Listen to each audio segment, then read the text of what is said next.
Look at that. It's Thor. Thor, god of thunder. That's right. I never thought you listened when Mother spoke of the gods. I seldom did.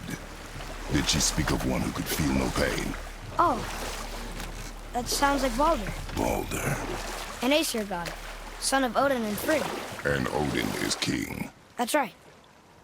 Why do you ask? Be extra careful out there, you two. The roads are teeming with more than usual complement of dead assholes lately. You've noticed. Any idea where they're coming from? Maybe they ran out of rooms in hell. Or could be Odin stirring up trouble again. Or maybe they all got lost. Why don't you ask one while he's chewing your face off? We'll just be careful. Thought so. I see you brought company this time. Must be important if the sons of Thor deign to grace me with their presence. Tell me, you two still tripping over yourselves to impress Daddy? The tattooed man. Tracks show he now travels with a child. Where would they go next? Why would I know that? You're the smartest man alive, aren't you? Smarter than all the dead ones, too. You help me, I help you. Tell me where they are, and I'll talk to Odin. Your father won't let me go, Baldur, and he won't let you kill me. You have nothing to offer me, so take your questions, take your threats, take these two worthless wankers, and piss off! When no one's looking, we'll be back for your other eye. Don't you forget, we're everywhere. We really are, aren't we? Oh, shut up.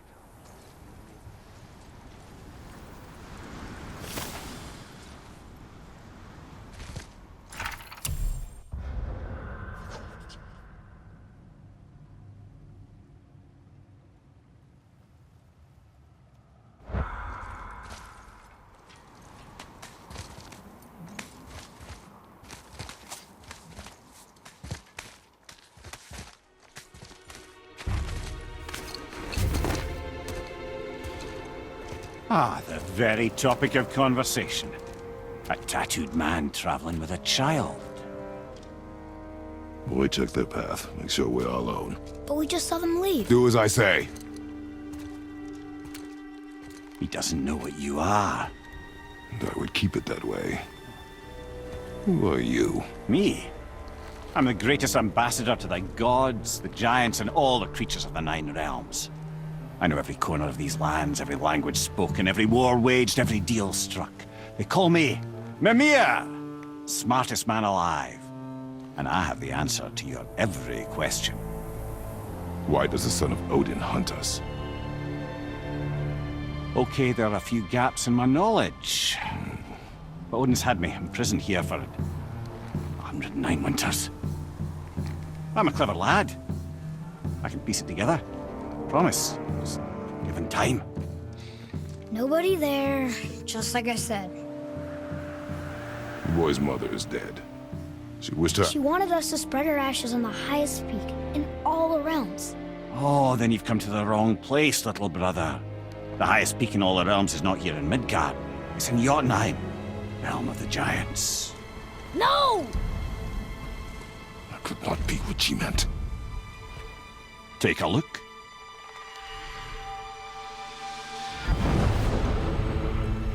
This is the last known bridge to Jotunheim in all the realms. See that mountain? Looks like a giant's finger scraping the sky. That's the highest peak in all the realms. No here. Can't we just take that bridge? We have a Bifrost. When the giants destroyed all other bridges to their realm, they locked this one up with a secret rune. If it still exists, only a giant would know it. And all of them left Midgard a long time ago. True. But today, the winds of fate have kicked up a strange vortex of coincidence. Fact is, there's only one person alive who can get you where you need to go. And luckily for you, my schedule's wide open.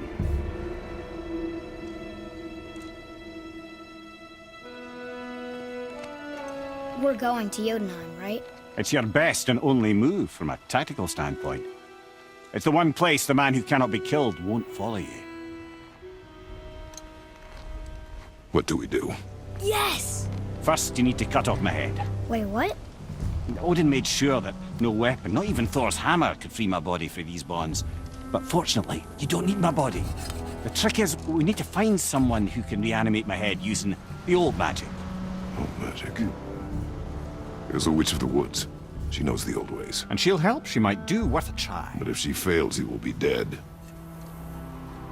He tortures me, you know. Every day, brother. Odin himself sees to it personally, and believe me, there is no end to his creativity. Every single day. This isn't living. Very well. Oh, I can't watch this. Brother, in case you can't resurrect me, there's something you need to know. Boy, the longer you wait to tell him his true nature, the more damage you do. He will resent you, and you may lose him forever. There is much about me I would not have him know. So you value your privacy more than your son, eh? I'm going to cut off your head now. Fair enough.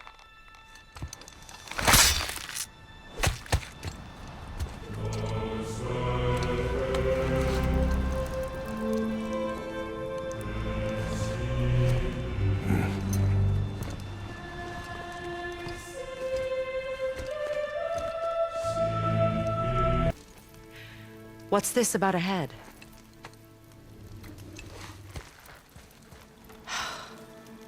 Do you have any idea who this is? Did you kill him? At his request.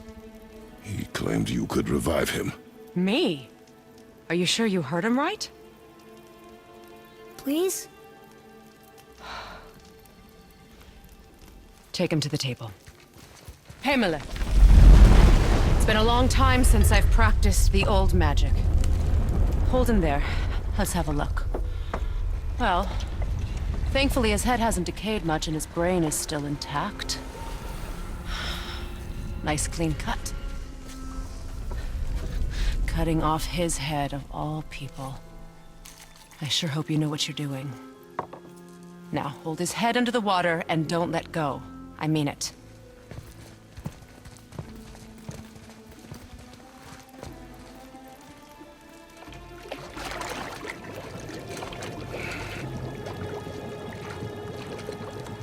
That's enough.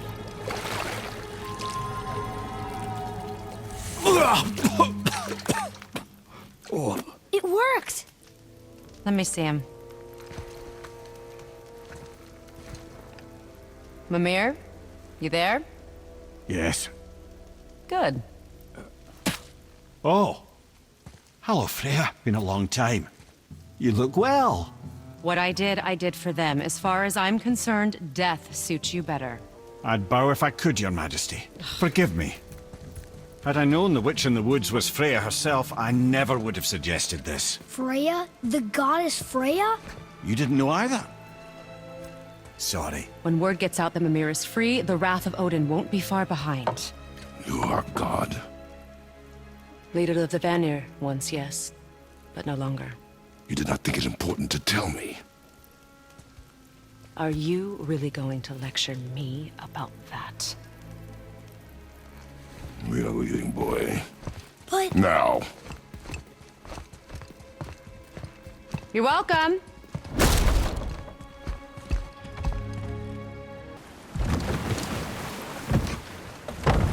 So, Mimir, why did Freya spin your face? No. Speak of Baldur. He claims nothing harms him. Aye, Baldur is blessed with invulnerability to all threats, physical or magical. Boasting of a god. Everyone has a weakness. Not him, I'm afraid. Baldur is blessed with invulnerability to all threats, physical or magical. You just said that, Mimir.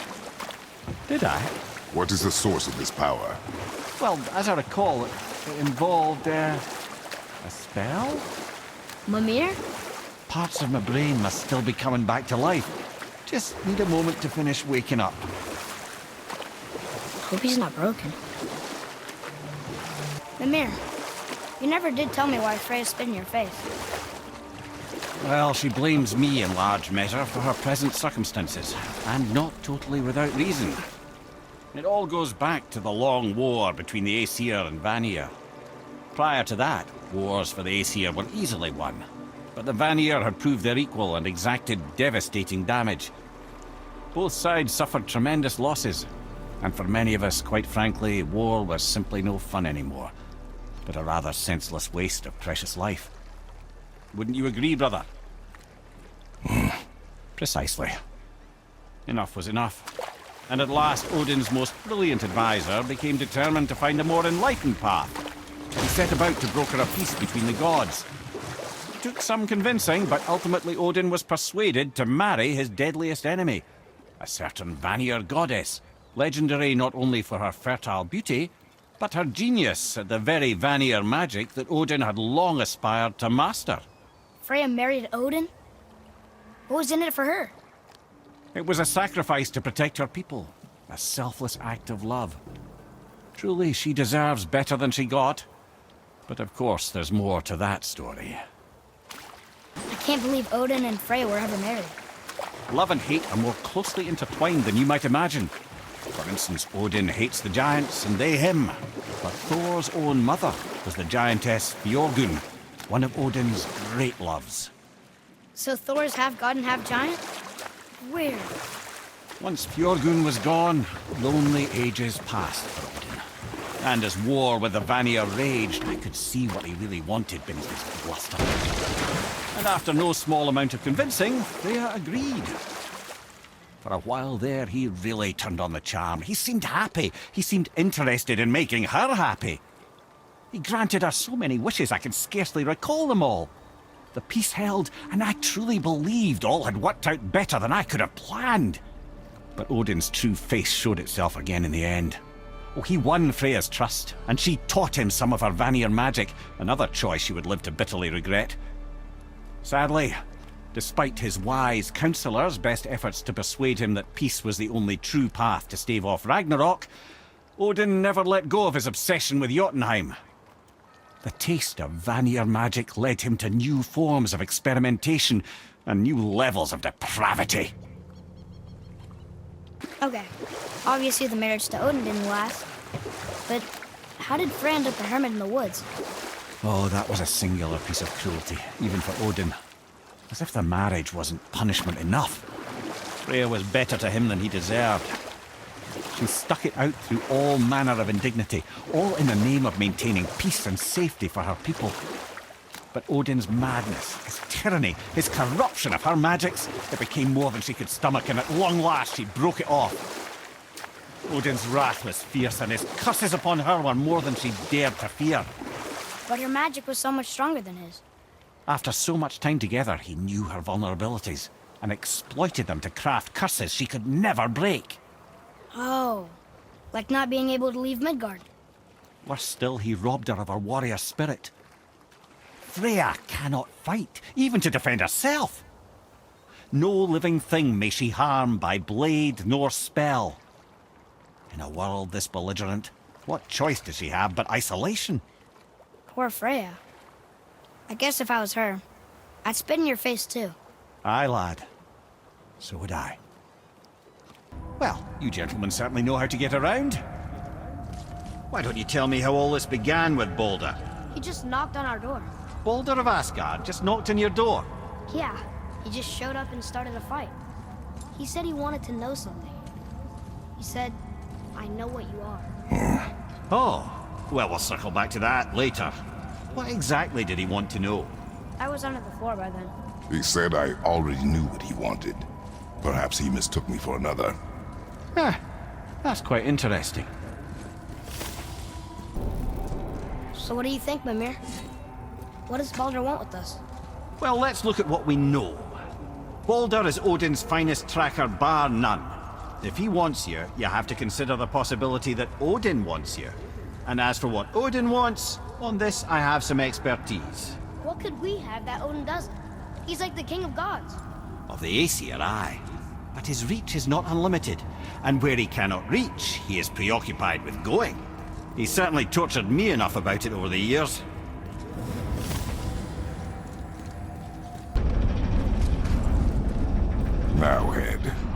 Why did you not tell us Baldur is the son of Freya? He is! It's shocking every time I hear it, and yet obviously I know it. When I think about Baldur and Freya... Mimir? Yes, lad. Freya. How's that, brother? Ed, tell me Baldur's vulnerability. Baldur is blessed with invulnerability to all threats, physical or magical. Wait, what is happening? He is bewitched not to speak of what he knows. I am? I am!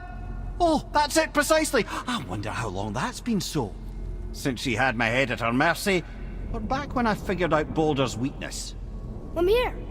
Yes, lad? You just said you figured out Baldur's weakness. Did I? But Baldur is blessed with invulnerability to all threats, physical or magical. Enough. This means there is a way. If he troubles us again, we will find it. I'm confused. I always heard that Baldur's mother was Frigg. Aye, Frigg. Well, that's more of a pet name, you see. It means beloved, something Odin called Freya after they wed. Out of affection at first, or so I like to believe. As things turned sour, it became a way to manipulate the truth. How so? Odin didn't want Freya, a Vanir goddess, getting credit for anything in Asgard. So anything worthy she accomplished was attributed to Frigg. Like being Baldur's mother. That's right! Freya was Baldur's mother all along. So, Odin wants to go where he can't reach. Are you saying he's trying to get to Jotunheim too? Aye. It ranks among his foremost obsessions. But that doesn't make any sense, Mimir. Oh? When did I stop making sense? You're saying Baldur tracked us down to find the way to Jotunheim. But that was before we knew Jotunheim is where we needed to go. That's crazy. Except for one thing. You are headed for Jotunheim, so he was right. I'm so confused. Well then, clearly you've been listening. Okay. Tell me again how Odin knew we were going to Jotunheim before we did. Odin is extremely clever, you see. Nearly as clever as he thinks he is. And he's a collector of prophecies. If it's about the future, he adds it to his collection. Helps him style himself as all-seeing and all-knowing. But of course, the idea is control. Control of the future, control of his fate. He'd control every realm of every land in every world if he could. Every potential pocket of resistance, he seeks to eliminate. Even if you've never posed a threat before, he may think one day you might. So you see, it's not important how he knew before you did. It's important that he was right. Mimir, do you know why there are no more giants left in Midgard? I mean, not counting the serpent from the future. Well, they did not take me into their confidence about that, Odin's convictions to the contrary. But I know this. If I'd spent the better part of 60 winters seeing my best and brightest cut down by Thor and that damn hammer, I might very well go home to lick my wounds. Too bad. I was fond of every giant I ever met. So that's why they destroyed the bridges to Jotunheim. So the Aesir couldn't follow. Is that why there's no tower on the lake? I doubt it's a coincidence. So you think when we get to Jotunheim, we might find giants there? Anything's possible. Why is Odin so desperate to find a way into Jotunheim anyway? He's convinced the giants hold the key to changing his fate when Ragnarok comes. They are the Aesir's oldest enemies, after all, and it's their army that's supposed to do him in the end. But more than that, he covets their gifts of prophecy. He wants to know what they know and see what they see. So much suffering could have been avoided if his insatiable curiosity was not so much stronger than his wisdom. What do you mean? Ah, remind me to tell you why they call him the Lord of the Hanged. So why do they call Odin the Lord of the Hanged? That refers to a modest example of Odin's thirst for knowledge. The time he spent 9 days a dead man. Hung himself by the neck from Yggdrasil's branches, put his spear through his own side and bled down into the Well of Destiny. He roamed the realms of the dead and plundered the world tree of its secrets, until I think quite rightly it got fed up with him and sent him back to the land of the living. Did I not mention he was barking mad? Here's something I can't figure out. Odin wants to prevent Ragnarök, but the serpent's already been there and seen it. So hasn't he already failed? Fate's a tricky thing, lad. And Odin's just arrogant enough to think he can get the best of it. Fate is another lie told by the gods. Nothing is written that cannot be unwritten. On that, brother, you and the Allfather may just agree. Even if he can't prevent Ragnarok, he still hopes to learn enough details to influence the outcome. Remind me later to tell you about the wolves. You're familiar with the tale of Skoll and Hoti, bringers of day and night? Oh yeah, the wolf giants. Aye. They were born of the archwolf Hrungnir, a great nemesis of the Aesir gods. Odin captured them as pups and kept them in the kennels of Asgard to hold his foe at bay. But when the sun and moon grew mutinous and stood still, Odin put Skoll and Hoti to use. With his ancient magics, he cast the wolves to the heavens, and they began their chase. And long shall they chase, but not endlessly. For it is foretold that someday Skoll and Hoti will catch and devour their prey. And that day shall be Ragnarok, the twilight of the gods. But Ragnarok is supposed to be Odin's doom, isn't it? Why would he set the wolves loose if it fulfills the prophecy? Precisely the question, lad. It's always about control. The wolves determine when Ragnarok begins, and now he controls the wolves. A battle fought on his timetable is a battle he better stands to win. Mimir, why did you work for Odin if he's so horrible? It's my career! And if you mean to make your career as a counselor to kings, he can't very well rule out petty maniacs. Available positions are scarce enough. My first master was a cruel piece of work as well, but I learned through him the enduring power of wit, which served me well with kings and gods alike. I couldn't have been much older than you when I started. A fairy king's errand boy and unofficial jester. By night, my mates and I had the run of the forest. Good fellows they called us, knavish sprites to the last. We'd get up to all manner of mischief, making fools of the local mortals. But as long as our lord was kept amused, we were spared the consequences. Oh. Then one day he was not amused, and I saw fit to move on. Thankfully, the ages and roads travelled since then have turned me from that merry wanderer into the paragon of virtue you see before you today. Mimir, how'd you come to be in these lands? Lad, there comes a time in every man's life when he changes his name and heads north to make a new start. If you live long enough to do this many times over, you might end up as far north as this place. By the time I arrived, I already knew Odin by his reputation, and so I set to demonstrate my worth by coming to him with something I knew he'd value. A mystic well of knowledge. Or rather, I should say, a well of water laced with enough mystic mushrooms to make a god see visions. Oh, he was rightly impressed. Can't say for sure what he saw that led him to try gouging out his own eyes, but I managed to restrain him before he finished the job.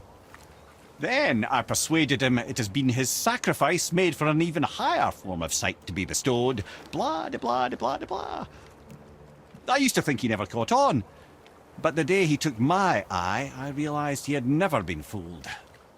He knew I'd outwitted him, called the lesson wisdom, and hired me to make sure from then on I was on his side. And for a long, long time I truly was. Doesn't mean he didn't hold a grudge. Mimir, I still don't get why you ever wanted to work for Odin. Back then, I was young enough to still be ambitious. The Aesir gods were as powerful a force as I'd come across, but they clearly lacked for strategy, focus, and sage counsel. All this could I faithfully provide. And so, a stranger from a far-off island found himself with Odin's ear, trusted as he trusted no one but himself.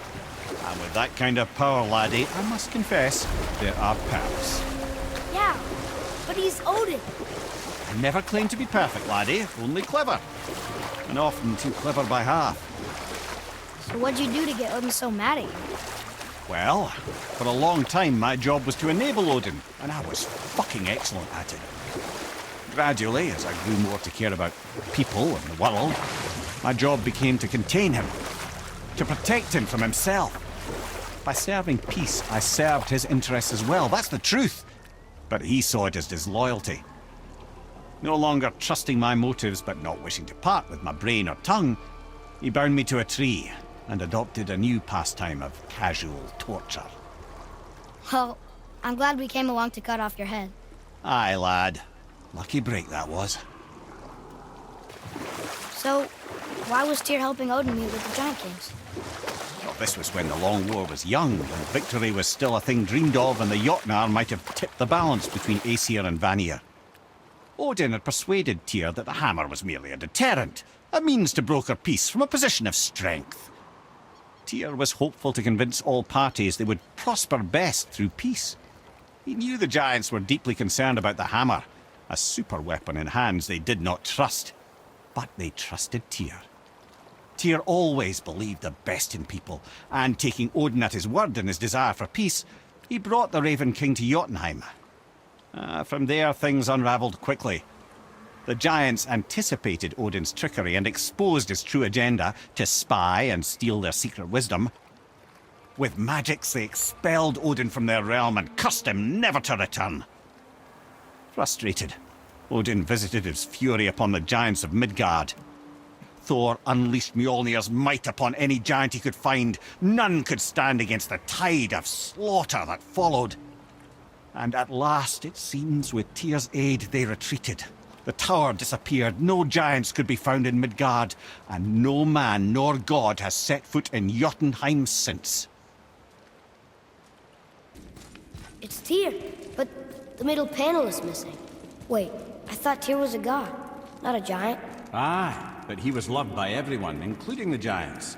Other than me, he was the only one they gifted with their special sight. Hey, I wonder if the giants left a triptych about me somewhere too. I wish I'd known I was a god in Alfheim. I wouldn't have felt so bad about killing so many elves. Well, I'm not sure that's the lesson.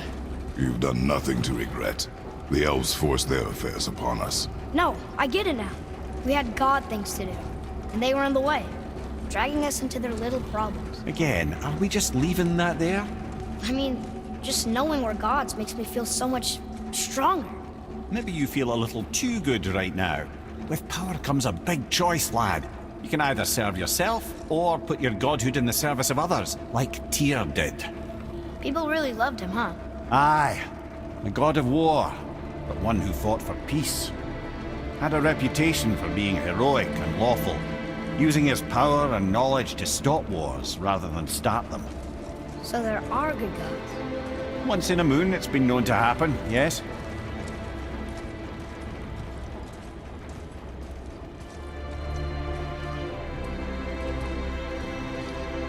This one mentions places I've never heard of. Seems Tyr really liked to travel. Tyr believed the mind, not might, was key to preventing war and chaos. And he also knew visiting other cultures would give him perspective staying in one place could not.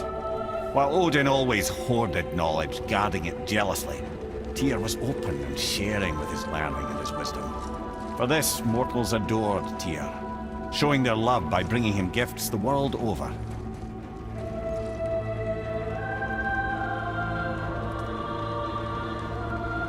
So, whatever happened to Tyr? Odin came to regard him as a threat to his rule. He suspected Tyr of collaborating to aid the giants instead of helping to steal their secrets for the Aesir. Same thing he accused me of, frankly. Though in Tyr's case, I believe he was right. You think Tyr was helping the giants? I do. He felt responsible for the suffering visited upon them by Odin. I suspect he had something to do with helping them cover their tracks. The missing Jotunheim town. Correct. Whatever happened to it, I believe it could only have been done with Tyr and the giants working together.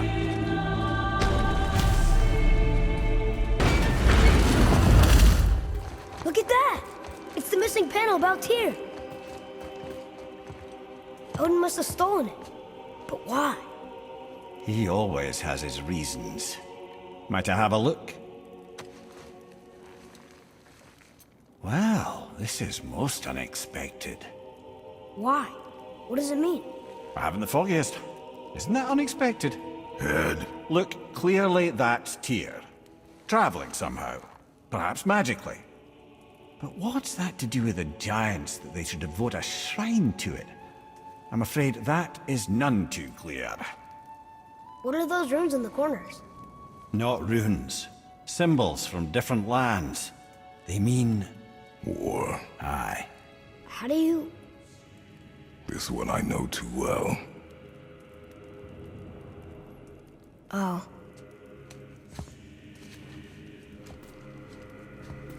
His eyes. They are jewels. Like yours. No doubt signifying the gift of sight the Giants granted us. Give me a closer look. Interesting.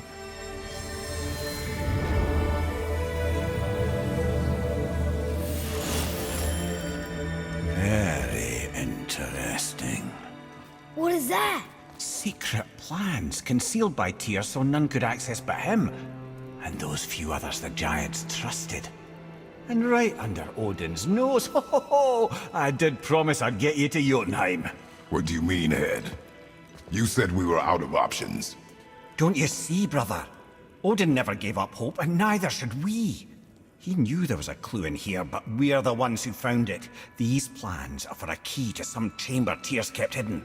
I don't know where it's leading or what we'll find, but it's a path. How do we make this key? I suggest we ask a dwarf.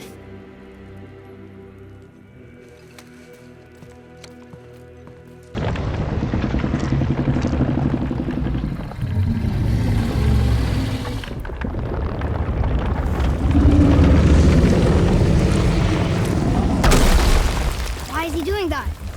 Odin had that statue made in honor of Thor.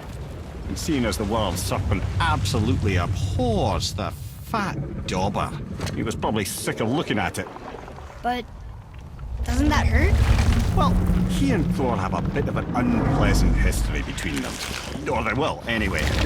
So I guess waking up to see it was worse than the thought of lumps of solid stone passing through his gullet.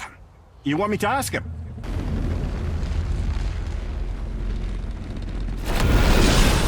Hold on, wait a minute.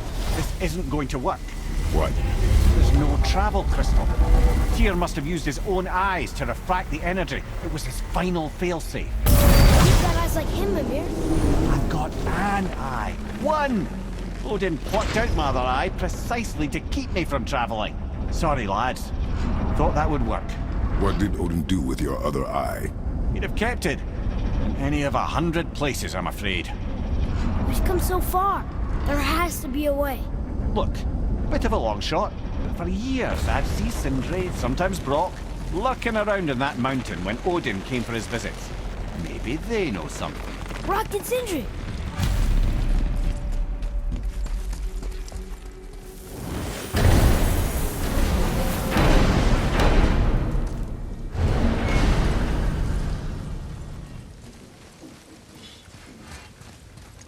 Hey guys, question for you. Anyone know where we can find Mimir's other eye?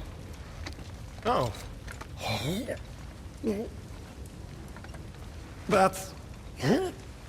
I'm sorry. As a matter of fact, Odin asked me to... He wanted me to build a... He showed it to me, you see, and I... declined. Sorry. Will you excuse me? Oh. Well, that was useless. You know, it was about that same time that Odin came around looking for me to build a statue with some sort of hidden compartment. Now, that not being a weapon and the Aesir being a bunch of pock-speckled cockers, I too saw fit to decline. But I know he got it built just the same. What was the statue? It's that one of Thor out there flashing his sack to the lake. The statue that the serpent ate. Sorry about that. Feeling much better. How are we supposed to look inside the snake? Inside? Oh no! I'm confused. I always heard that Baldur's mother was Frigg. Aye, Frigg. Well, that's more of a pet name, you see. It means beloved, something Odin called Freya after they wed. Out of affection at first, or so I like to believe. As things turned sour, it became a way to manipulate the truth. How so? Odin didn't want Freya, a Vanir goddess, getting credit for anything in Asgard. So anything worthy she accomplished was attributed to Frigg. Like being Baldur's mother. That's right! Freya was Baldur's mother all along.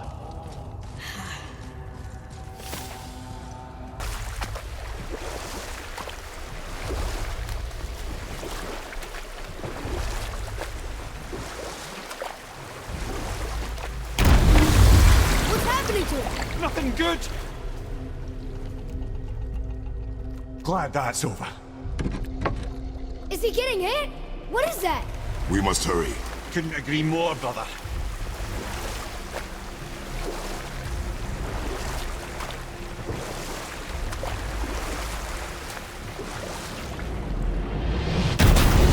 Hold tight and watch your balance. The board shifting! I'm gonna... I'll have you.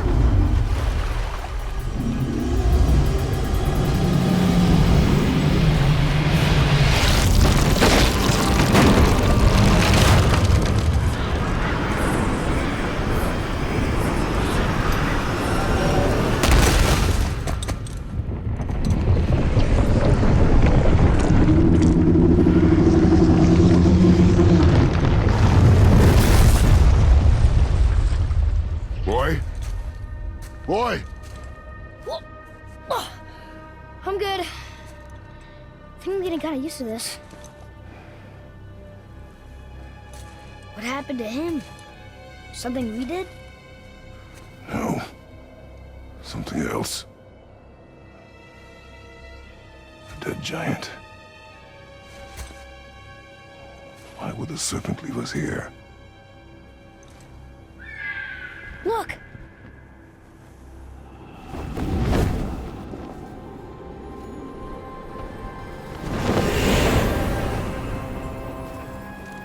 Freya. We can still trust her, right? Until we know for certain, keep her distance.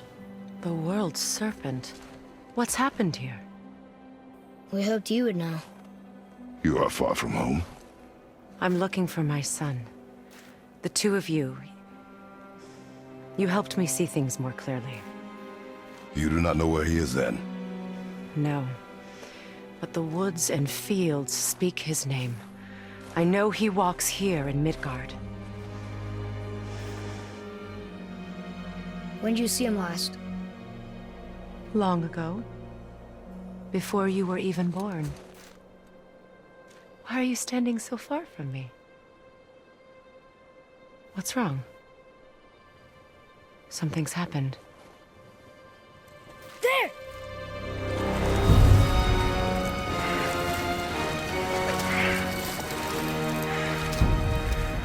I had a feeling that hurting the big snake would bring the two of you out in the open. Do you have any idea at all, what you have cost me?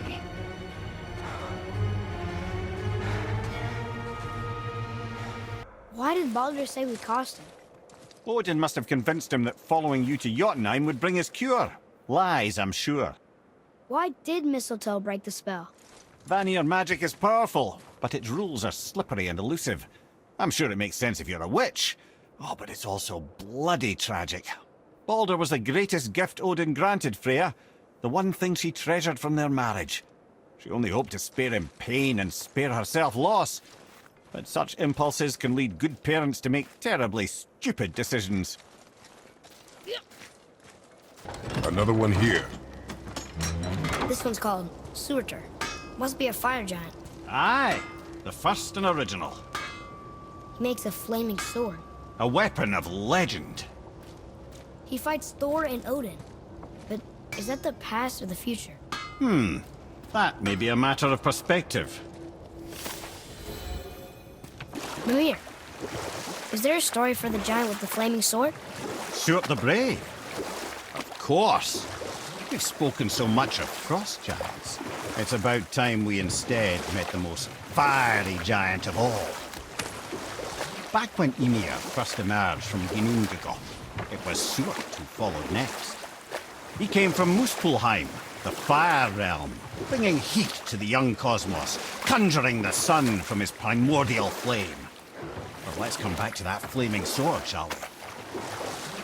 Surtr the Brave forged his sword of flame for one purpose alone: to burn down Asgard when Ragnarök comes at last. His destiny is to fall in the hands of Thor and Odin, but in so doing, strike the blow that leaves their realm in ash and ruin. And from that destruction, the world can be born anew. Until then, alone he waits in Muspelheim, never sleeping, ever honing his fiery blade. Brave, generous Surtr, who knows he lives but to his doom. All because he chooses to serve a grand cycle so much bigger than himself. To truly embrace your purpose and the patience and sacrifice it demands is to ensure your day will come. Do you think we'll be there when that day comes? I've seen enough of war between the gods, but you, little brother, who can say? Here, boy. Another one. It says his name is Hrungnir. Mother told me about him. A giant warrior made of stone. Looks like he was in a pretty big battle. Odin's there, Thor, even the World Serpent. Oh, Thor must have smashed his head apart. See? But look, Hrungnir's body squished him. Idiot. Ed, you are full of stories. When will you tell one that entertains? I beg your pardon? He just insulted you. Yeah, I got that. So you want a corker, do you? Very well, my brothers. I'll tell you the story of Hrungnir, the brawler. The real story. There was a huge battle, right? His shrine had him in the middle, fighting off Aesir. A pretty story, but no. Hrungnir, you see, was born with neither head nor heart, so the giants had to complete him with stone. He was strong, to be sure, but also a perfect simpleton. Odin met him wandering in Midgard one day, found him so amusing, so harmless, so gullible, that he invites him back to his palace in Asgard. There he gives Hrungnir his fill of mead, and goads him into all manner of boasts and antics, all for the amusement of the court. I was there. I saw the Aesir laugh as Hrungnir leapt upon his shield and swore he'd kill us all and take our womenfolk back to Jotunheim. Then Thor shows up. And does he laugh? Oh no. Thor takes one look at the drunken stone buffoon and brings down Mjolnir on his head so hard that he's got chunks of Hrungnir in his own skull to this day. Thor is so startled by the face full of rock, he doesn't notice Hrungnir's body topple right onto him with a sickening crunch. And again, the roars of laughter echo through the palace halls. That's an awful story, Mimir. Nothing like the ones Mother told me. Let that be a lesson, my son. Truth is seldom so pretty as myth and legend. Look here. Another. This one is Thrym, a frost giant king.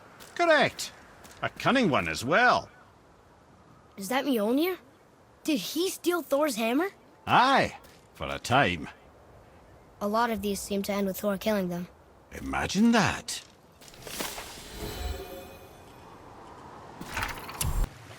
Mimir, why don't you tell us the story of the giant that stole Thor's hammer? Happily, my boy. It involves your friend Freya, too, though I don't expect it's one she'd enjoy being reminded of. The giant was called Thrym, and he proved cunning enough to make off with Mjolnir while the Thunder Lummox slept. Sadly for Thrym, he didn't always think with his brain. Though he had robbed the greatest giant killer of his greatest weapon, he offered to trade it back to the Aesir in exchange for Freya as his bride. Now, at this point, Freya was married to Odin, and Odin, frankly, would have traded her for a sufficiently strong mead, but he saw an opportunity here. Thrym's palace was in Jotunheim, and only giants know the way. By agreeing to the marriage, they'd have to escort Freya back to their realm. So, Odin coerced Freya into using her Surtr magics to conceal Thor, so he could sneak along with her and infiltrate Jotunheim. When the hammer was produced as the wedding dowry, Thor revealed himself. He took back Mjolnir and wasted no time in smashing Thrym's skull, followed by every other giant present for the festivities. The only thing that put a stop to it was Freya, who wanted no part of this massacre. She cast a powerful spell that hurtled them both out of Jotunheim with no means of return. Odin was livid, hoping that Thor's foothold in Jotunheim would become his own. And oh, would he ever revenge himself upon Freya? What is the point of this story, Head? Well, for Thrym, the lesson would be to keep his priorities straight. For Freya, it's that doing good has a price. For Thor, it's that no object of power makes you what you are. And if what you are is the biggest butchering bastard in the Nine Realms, nobody can take that away from you. Another one here. Starkad. Wow, that's a lot of arms. That's fair to say. 6, 7, 8? Could he shoot 4 bows at once? More of a swordsman. He did only have the 2 eyes. It looks like Thor cut him down to size. It's what he does.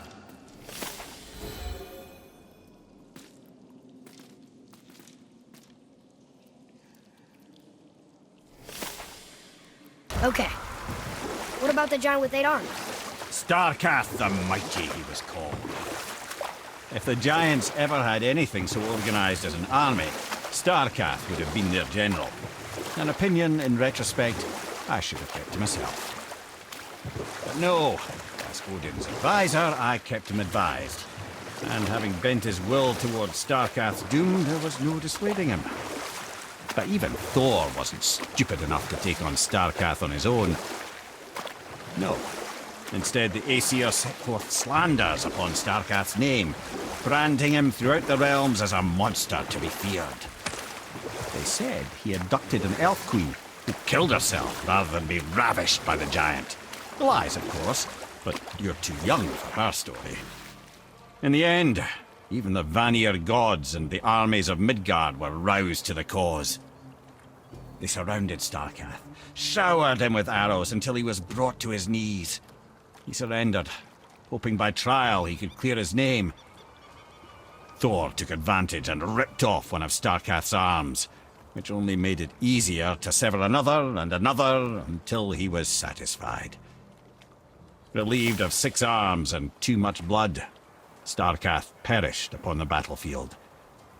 I regret it to this day, you know. I told myself there was nothing I could do, but I wish I'd tried. Look here. Another. It says his name is Bergelmir. I think Mother said he was the king of the giants. Aye, that he was. And quite a bit more. Looks like he had a lot of kids. That, little brother, is what we call an understatement. He's dead, but nobody killed him. Do giants die from old age? They may, though it's rare among the legends.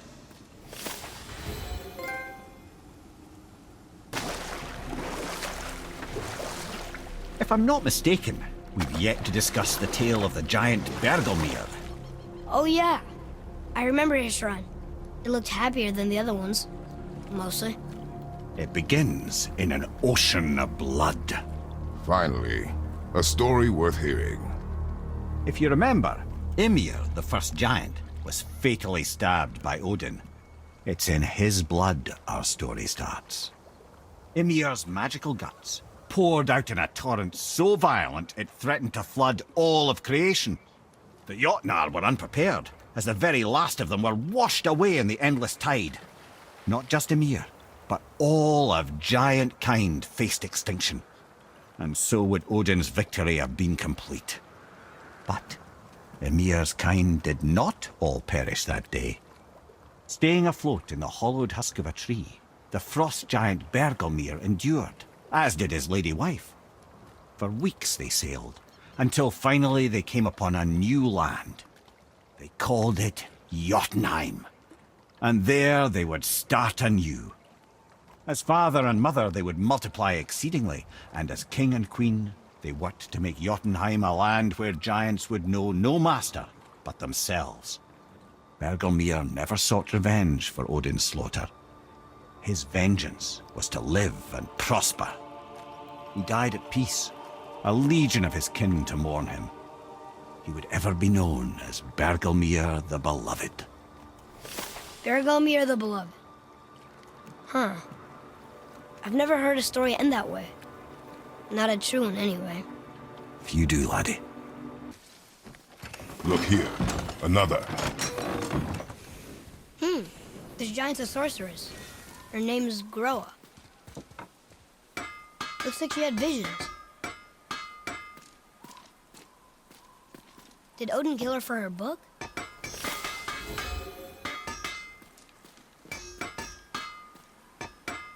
Mimir, there was a shrine about a giant lady with lots of books and visions.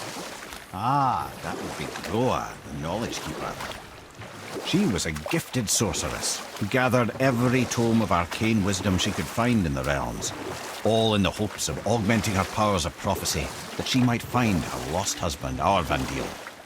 But it was not her husband she would glimpse in her visions, for it was Groa, seeing longer and farther than any before or since, who witnessed Ragnarök, the end and the beginning. When Odin caught word of her ultimate prophecy, he maneuvered to obtain her knowledge and hoard it for himself. Groa knew Odin as a long-time patron of her services, and so she welcomed him into her library as a friend. What she did not know is that Odin himself was behind her husband's disappearance, having used his enchantments to conceal his death at Thor's hands from her sight. Smiling, jealous Odin took her by the throat, and with his very hands he stole her library and her life for his own. I always knew Odin was bad. But that's just... Ruthless, barbaric, heartless? That's Odin. In fact, we would do well to sit here in silence for the next few moments and reflect on Odin's capacity for cruelty. Look here. Another. It's Skadi. Mother liked her. A great huntress. That's her father, and all the animals she hunted. In the last panel, her father again. Both of them. In the snow. Mimir, what can you tell me about that giant lady with the bow? She was called Skadi, Queen of the Hunt. Her father was Thiotzi, who could take the shape of any wild creature, and taught Skadi how to hunt them all. From the ribs of pack beasts, she fashioned second feet, allowing her to glide upon the snow so no animal could evade her. She became a huntress beyond compare, even to any god. Odin himself wanted her for his bride, believing she would bear him strong sons. But she spurned his affections, and for that insult, Odin vowed revenge. It was put forth that the Aesir were plagued by an eagle who would steal the precious golden apples of Idun. Not even the finest archer among the gods could bring it down. Odin knew that Skadi could not resist the temptation to prove herself superior, and so she joined the hunt. Skadi tracked the eagle as it flew where she alone could glide, and loosed an arrow from her unerring bow. When she collected her quarry, she found no eagle at all, but her own father, poor Thiotzi, slain by his own daughter. She was overcome with grief and shame, for there is nothing nature so reviles as a child who kills their parent. Skadi succumbed to her fate as winter's blanket fell, holding her father as the mountain held her in an embrace to last eternity. Well, that was sad. Aye. There aren't many happy endings for the giants, I'm afraid. Here, boy. Another one. This one's called Ymir. Mother tried to tell me this one, but I think I was too young. Are giants coming out of his armpits? I think that might be Odin stabbing him. I have a question. If Ymir was the first giant, where did he come from? In the beginning, there was Ginnungagap, the Great Void. There were no realms yet, only primordial forces. There was fire, and there was ice, And there in the void they met and produced Water? more than water. The mystic lifeblood of something entirely new. From this water, Ymir took form and became a being of pure creation and chaos, mother and father to all that came after. Even the Aesir? Aye. Every god, man and beast came first from Ymir's flesh. Though it was the Aesir who thought themselves so superior that they should hold dominion over the rest of creation. It was Odin who took arms against his creator and spilled Ymir's lifeblood with his spear. A necessary evil, he would say, to bring order to the realms. From Ymir's torn flesh, Odin would fashion the realm of Midgard for his own. Called himself Allfather, as if he was the creator, and not the creator's destroyer. The small, covetous tyrant. Mimir? Huh? Oh. Sorry, my boy. You know, I think it best we just end it there, actually. Mimir, you never told me what happened with the stonemason's son. Hrungnir, son of Thamur. After completing his father's masterwork, the Great Wall of Jotunheim, he thought of nothing but making the Aesir pay for their crimes against the giants. Once he longed to fight Thor, but tragedy had brought wisdom to Hrungnir, and cunning. He observed that Asgard's walls were half-built and shoddy, for no Aesir god could be bothered with such tiresome labour. So Hrungnir adopted the guise of an ordinary man and made the Aesir an offer. He would build them majestic new walls, and if he couldn't build them within 2 turns of the season, they would owe him nothing for his labours. And if he succeeded, he asked only for an audience with the goddess Freya. Odin agreed, knowing the task was impossible, but intrigued by the stranger. Hrungnir made short work of it, of course. He had the benefit of his father's training and the aid of a magical stallion for fetching stones. Odin was not happy to find himself on the losing end of the wager, but he seemed to uphold his end of the bargain. Freya was sent to meet the mason, and to her surprise, he wanted only to whisper something in her ear. That being done, he made his way out of Asgard, and when he found Thor awaiting him at the gates of Midgard, he knew he had been double-crossed. But he didn't care, because his plan was complete. It was? What did he say to Freya? Only she could say for certain, but I've had many moons to work it out. Hrungnir knew that Freya loathed the Aesir, despite her marriage to Odin, and I believe he gave her the secret to Asgard's defences. Some weakness he may have built in, structural or magical, which I expect will be exploited come Ragnarok when Surtr arrives to burn Asgard to ash, if not sooner.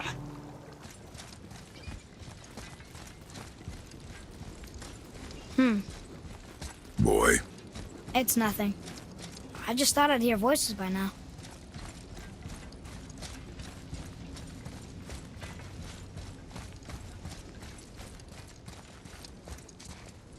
Hello? Anybody here?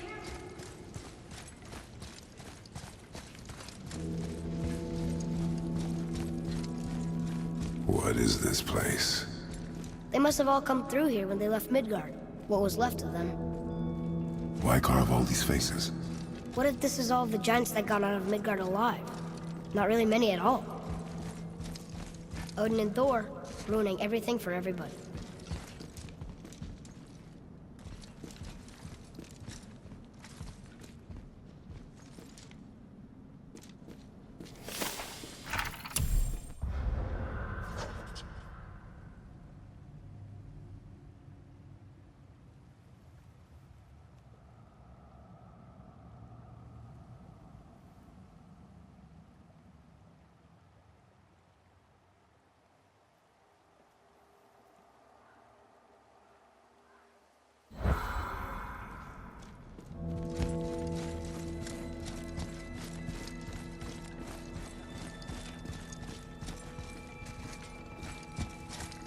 Where are they now?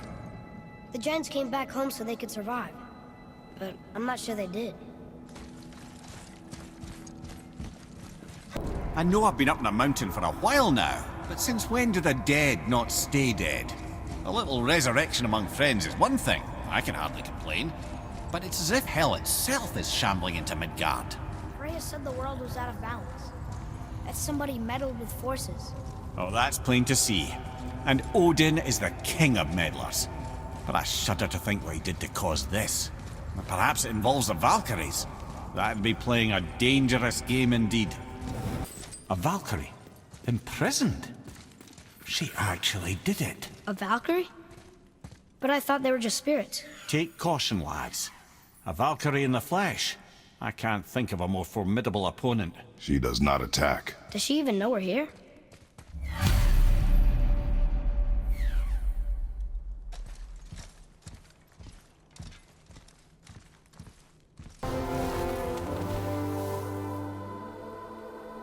You have freed me from my corrupted form. You have my eternal gratitude. But my sisters remain trapped as I was. Take my helm. Find them. Free them. The fate of the Valkyries rests on your shoulders.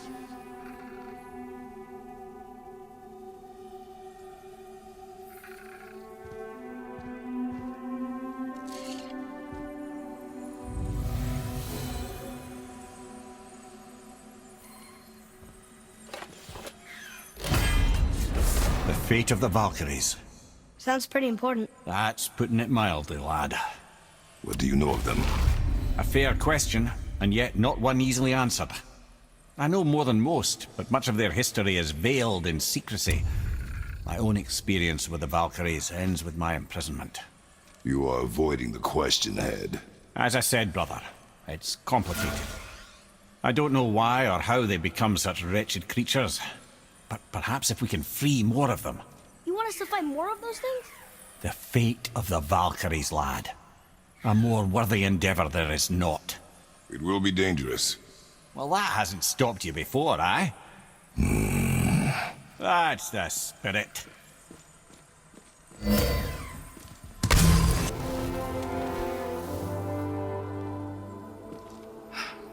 Thank you for releasing my physical form. I have only gratitude. Why were you trapped? I am uncertain. My mind, still fragmented. The Rokstol of Valkyr. It is the last thing I remember. The what? Valhalla awaits. I must return.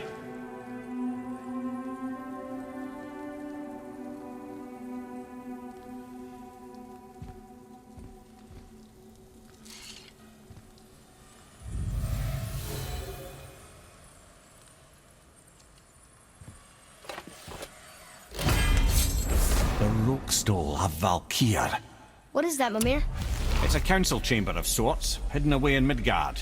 The Valkyries would often need a place to confer outside of Odin's prying eyes. They thought themselves properly concealed, but the Allfather sees all, so the saying goes. Where is it? Remember the room with the 8 thrones? I think so. We've been to a lot of different places. It's to the left of the 2 oarsman statues. I didn't call it out for what it was at the time. I didn't know for sure. Think we'll find out why the Valkyries are like this? That chamber held a special significance for them. We'll find something there, I'm certain of it.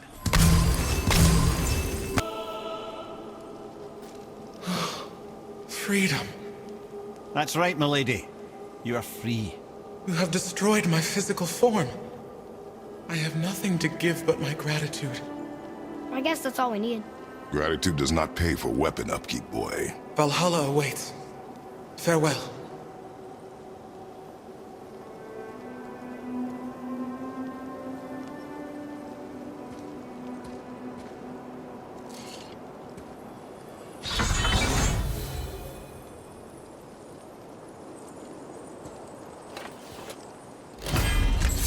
Another Valkyrie rescued. Although, you'd think if they wanted to be killed, they'd make it a little easier for us. Not sure they even have a choice in the matter, lad. What do you mean? Whatever made them this way, they are mad with rage. How do you know? I know.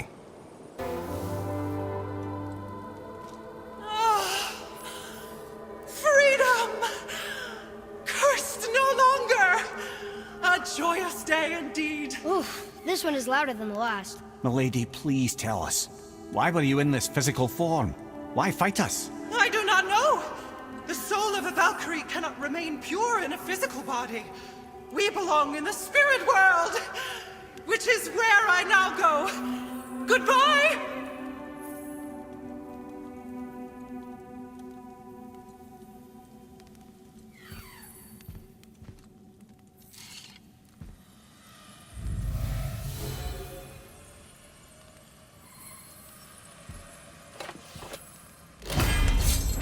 Somebody made them this way. Who and why? I wouldn't want to speculate. You know something. Mimir, the smartest man alive. I know many things. Head? Sigrun, the Queen of the Valkyries. She would have that power. The last time I saw her, she was corporeal herself. She came to visit me long after I'd been imprisoned by Odin. Why? Well, we had history, I guess you could say. Like, romantic history? Ah, lad, you're making me blush, I think. Can I still blush? First we hunt these creatures, and now we chase your former lover. We do not need this distraction. It's more than a distraction. Father, these are Valkyries. They're the ones who keep the dead from overrunning Midgard. Then they are terrible at their job. It's not their fault, brother. Someone changed them. Kept them from their duty. The Queen? I can't say for sure, lad. We should ask more of them. If, of course, you don't mind the distraction. You have freed me. Who did this to you? I remember only pain. And my queen, she locked me down here? But why? Ah, Sigrun. I must leave you now. I must find her. I must remember.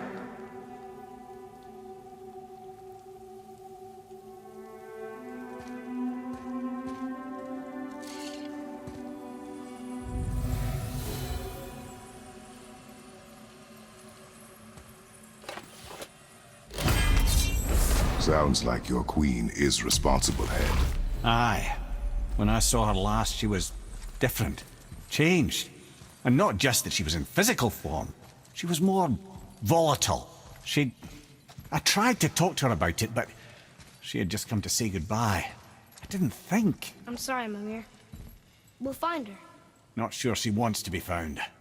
I just don't understand why she would do this. It doesn't make a lick of sense.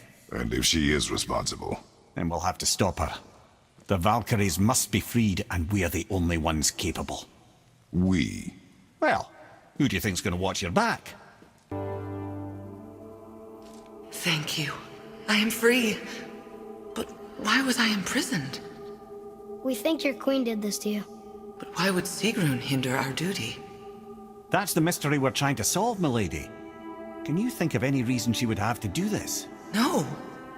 Without the Valkyries, those who died in battle will not see Valhalla.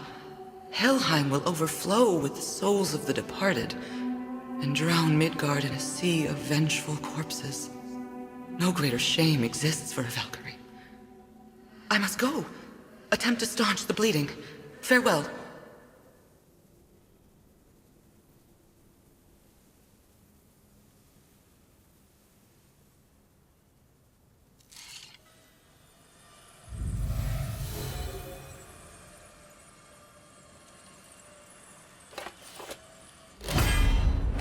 I believe you have your answer, Head. The Queen opposes Odin. She imprisoned the Valkyries to defy him. Sigrun hated Odin, no doubt about that. But her duty, her responsibility... Would she really forsake these things to get back at Odin? I don't believe it. I do. Hate is stronger than duty. We have to find the queen. We have to stop her. I'm sorry, Mimir. Aye. Don't be sorry, lad. Sigrun brought this on herself. Only wish... Well, wishing only gets you so far. How will we find her? I'm afraid I don't know. She could be anywhere, any realm. We'll find her. We have to. All of Midgard is counting on us. Where is your queen? My queen? She did this to you. She's letting the dead take over Midgard. This cannot be. I didn't want to believe it either, milady. But we have to find her. Where is she? I can't say for sure, but the Rokstol of Valkyries. If the Council of Eight are reunited, perhaps she will answer our call.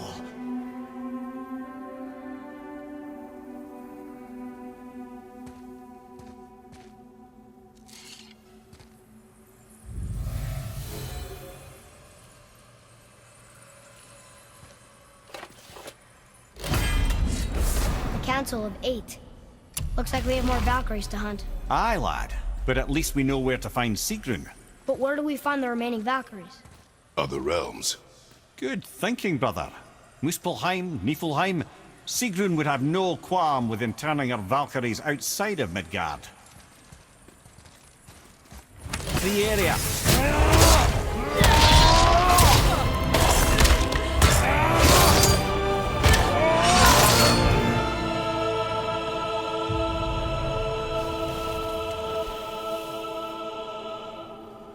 Freedom. Yes. You are free now. My sisters, have they suffered the same fate? Yes. But we'll save them. You are both very brave. I wish you luck. Valhalla awaits. Both? She didn't even notice me.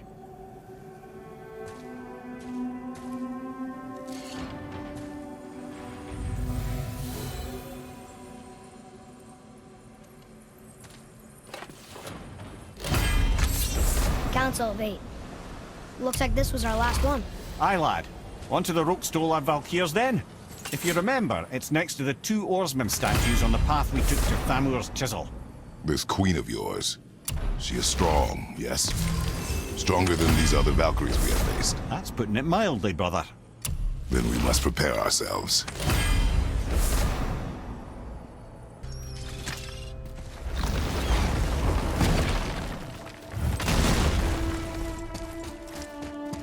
This is it, right? The Rockstall? Aye, lad. The Council of Valkyries. The Valkyries are of Valhalla, are they not? Glad to see you're paying attention, brother. You are correct. Valhalla, the great hall of the Einherjar, is their home within Asgard. But while there, they are subject to the scrutiny of the Allfather himself. And relations between the Valkyries and Odin were tense during my tenure as his advisor. Why? Well, that's an even longer story, lad. For now, why don't we look around for some clues?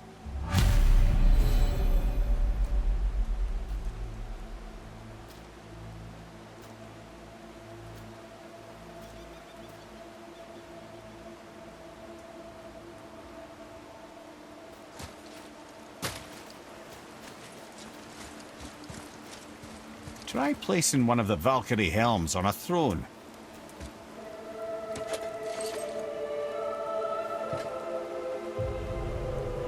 Whoa, you're back. Mimir, who is she? Gunnar, Mistress of War. After any conflict, big or small, she would be first on the scene, sussing out the worthy spirits for a free trip to Valhalla. A gruesome task, but she took great pride in it. Any conflict. Impossible. It's true. She had help from her sisters, of course, but Gunnar was always first to arrive. Her judgment of the fallen was unparalleled, and an invaluable resource to Odin. She was one of his favorites.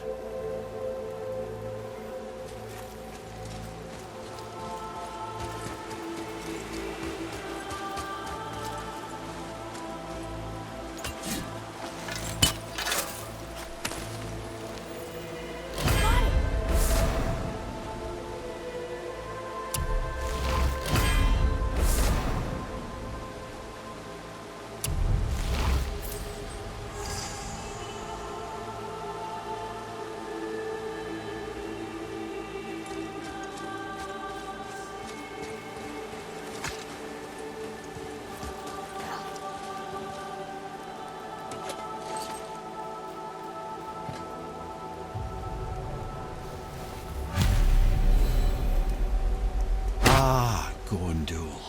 Beautiful Gondul. And? Huh? That's it?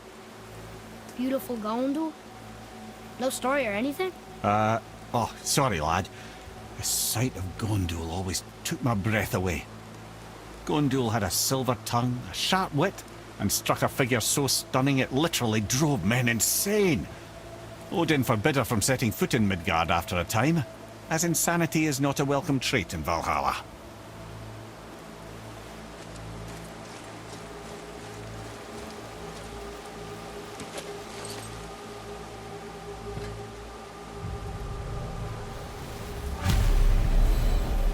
This is none other than Geirdrifol, the Master of Arms in Valhalla. responsible for arming and training Odin's Einherjar. His what? His army come Ragnarok. The entire reason Valhalla exists, you see. The Einherjar wait in the Great Hall endlessly, feasting, drinking, and fornicating themselves silly. Once Ragnarok begins, Odin calls them into service to fight on his behalf. Deirdre Fool had her hands full training that lot.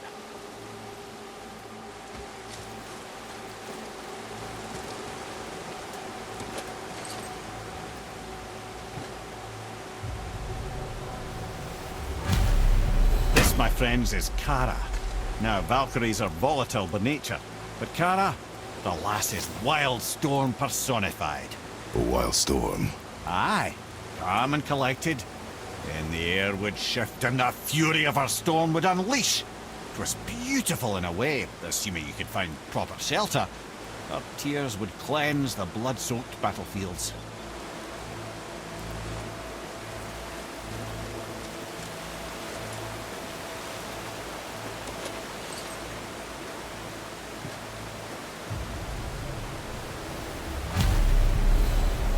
This is Rota, accuser of the slain.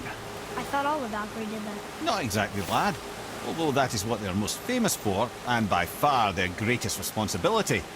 You've seen what happens to the dead without the judgment of the Valkyries. Hellwalkers. That's right. Rota, Gunnar, Skuld. Without them to clean up the aftermath of battle, hell overflows with souls meant for Valhalla. A sorry state of affairs. Rota must be beside herself.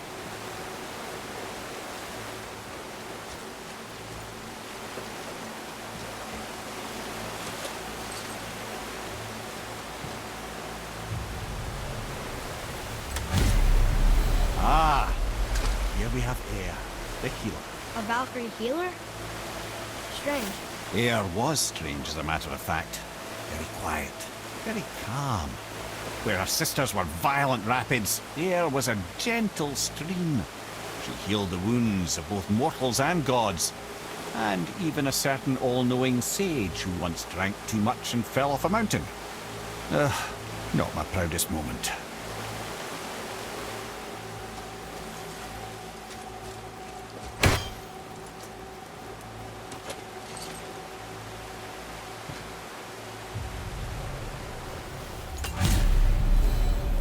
Well, Hilda, mistress of battle. She and Odin got on quite well, actually. Her and the other Valkyries, not so much. She would spend most of her time here in Midgard observing discord between the living, and sewing some up herself from time to time. She lived for conflict. Some say she was conflict personified. I wonder what will become of her now that she's free.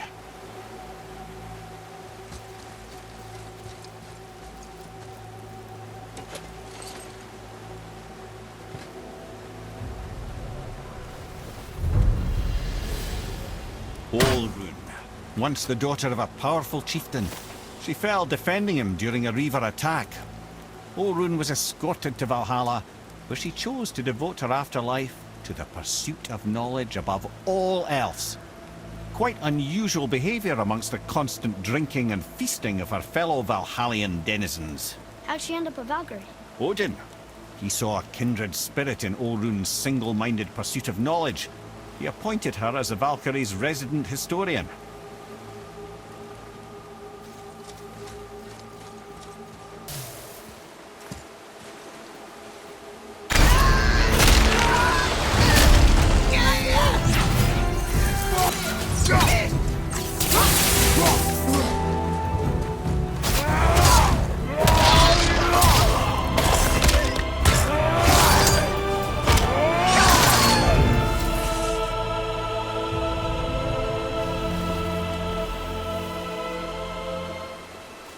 Thank you, friends.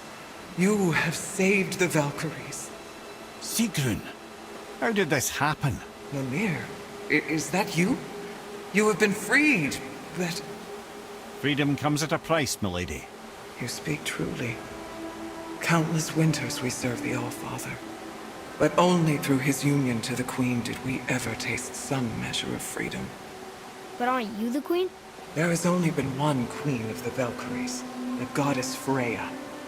When Odin severed her wings, I served in her absence, but it wasn't enough for the Allfather.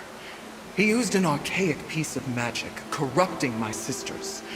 I tried to contain the damage by imprisoning them in places where they could cause no harm, but soon I lost myself as well.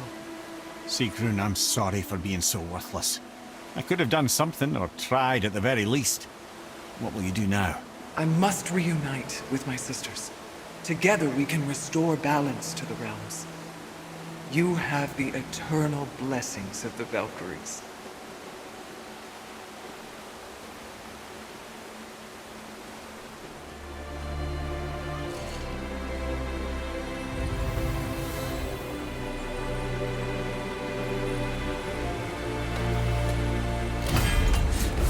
Well, we did it, I suppose. You don't sound very happy about it. It's difficult to be happy about anything when you're a reanimated head. I'm grateful we were able to set the Valkyries free. But so much of this could have been avoided, if only... You said it yourself, Head. It does not matter anymore. The past is the past. Well, that's awfully cheerful coming from you. I am in a good mood.